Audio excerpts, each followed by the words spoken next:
안녕하십니까, 문틀란TV입니다. 4월 서울시장 재보궐선거 사전선거운동 논란을 불러일으킨 TBS 교통방송의 일합시다 캠페인 문구가 문재인 정권 인사가 작성한 사실이 드러나 상당한 파장이 예상됩니다.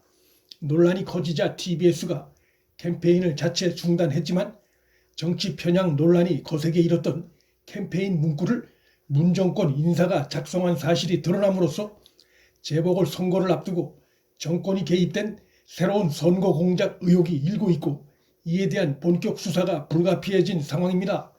이 캠페인의 문구를 작성한 자는 문재인의 대선 캠프에서 대선 구호를 만든 정철 카피의 대표인 정철이란 인물로 드러났습니다. 단순한 카피라이터가 아니라 문재인 대선 캠프에서 활동했던 인물이 정치 편향 논란인 TBS의 캠페인 문구 작성에 개입한 사실이 드러남으로써 단순히 유튜브 구독자 늘리기 차원이었다는 TBS의 해명은 더욱 설득력을 잃게 됐습니다. 정철이란 자는 문재인 대선 캠프에서 사람이 먼저다, 나라를 나라답게 등 중요 문구를 만들었을 뿐만 아니라 지난 21대 총선 때도 민주당 후보들을 위한 시를 쓰고 노래를 만드는 등 여권 진영에서 선거운동을 해온 사실도 드러났습니다. 더불어민주당의 파란색과 기호 1번을 연상케 하는 민트색으로 표기된 숫자 1이 들어간 TBS의 이번 캠페인은 민주당의 색상과 기호를 충분히 연상케 하고 있을 뿐만 아니라 이은미, 주진우, 김규리, 김어준 등 평소 친여 성향을 보여온 인물들까지 대거 동원돼 캠페인을 벌임으로써 국민과 야권으로부터 재보궐 사전선거운동이라는 거센 비판과 의혹을 받고 있습니다.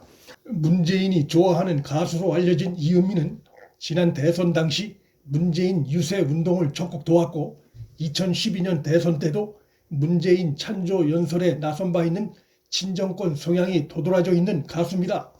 광우병 괴담이 퍼지던 2008년 당시 청산가리 발언으로 반 이명박 정부 성향을 드러내 논란을 빚은 바 있는 김규리는 지난 2018년 10월 문재인의 프랑스 국빈 방문 당시 열린 한불 우정 콘서트에서 사회를 받고 4.15 총선 당시에는 더불어민주당의 도정환 후보와 윤미향 후보에 대한 지지를 나타내기도 한 역시 현 정권 편향성이 드러난 연예인입니다.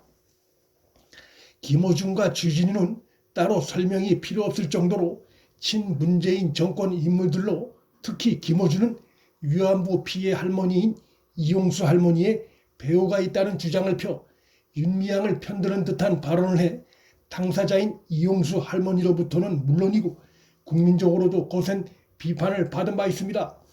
TBS의 이번 캠페인엔 서울시민 세금이 4천만 원이 들어갔고 그중 절반가량인 1,800만 원이 문구를 작성한 정철에게 지급된 것으로 나타났다고 국민의힘의 허은하 의원실이 11일 밝혔습니다. 1,800만 원이란 액수는 수의계약 한도인 2천만 원을 벗어나지 않기 위해 액수를 교묘히 설정한 의혹이 있어 좀 더 조사가 필요해 보이는 사안입니다. 정밀 조사에서 다른 혐의점이 발견될 경우 사건은 더욱 커질 수 있습니다. 현재 이 사안은 지난 5일 캠페인에 나선 인물들이 공직선거법 위반 혐의로 검찰에 고발됐고 수사 착수를 앞두고 있습니다.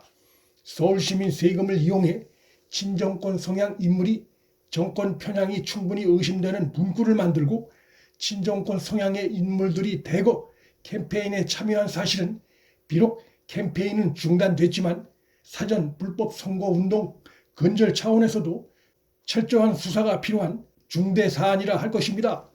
이번 TBS 캠페인에 대해 친정권 선거 공작 의혹을 느낀 네티즌들의 문제 제기가 없었을 경우 그 후로도 한동안 이 캠페인이 더 진행됐을 것이란 점에서도 유야무야 넘어갈 사안은 아니고 철저한 수사가 반드시 필요합니다. 검찰 수사에선 TBS의 이번 캠페인의 최초 기획자와 기획 의도, 정철이 문구를 맡게 된 과정, 구체적인 제작 과정, 그리고 예산 지출 등에 대한 철저한 조사가 필요해 보입니다. TBS는 이전에도 친정권 좌파 성향 인물들의 막말로 국민적 비난을 자초한 바 있습니다. TBS TV의 고정 출연자였던 박지희는 성추행 피해 여성을 향해 4년 동안 뭐하다가 이제 와서 갑자기라며 막말을 해 방송에서 하차한 바 있는데, 그는 과거 문재인 TV 아나운서로 합격해 문재인 TV에서 방송 활동을 한 것으로 나타난 바 있습니다.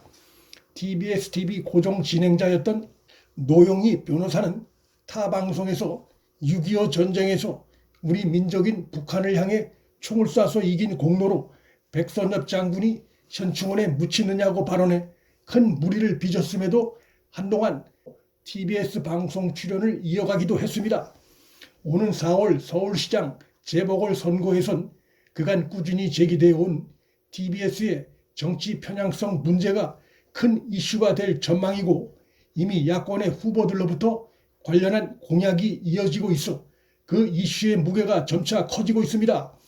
야권 후보가 승리하면 TBS의 정치 편향성의 문제점에 대한 대대적인 수술은 불가피한 상황이고, 그 과정에서 박원순 전 시장 재임 기간 누적된 정치 편향성을 비롯한 교통방송의 내부 골문 부분들도 드러날 것으로 전망돼 이번 선거 결과가 더욱 주목을 받고 있습니다. 11일 발표된 리얼미터 여론조사 결과 서울 지역의 정당 지지율은 국민의힘이 32.7%, 민주당이 29%로 국민의힘이 앞선 것으로 나타나 야당의 승리 가능성이 높아 보이는 상황입니다. 문플란TV 여기서 마칩니다. 구독과 좋아요, 방송 공유는 방송 제작에 큰 힘이 됩니다. 시청해 주셔서 감사합니다.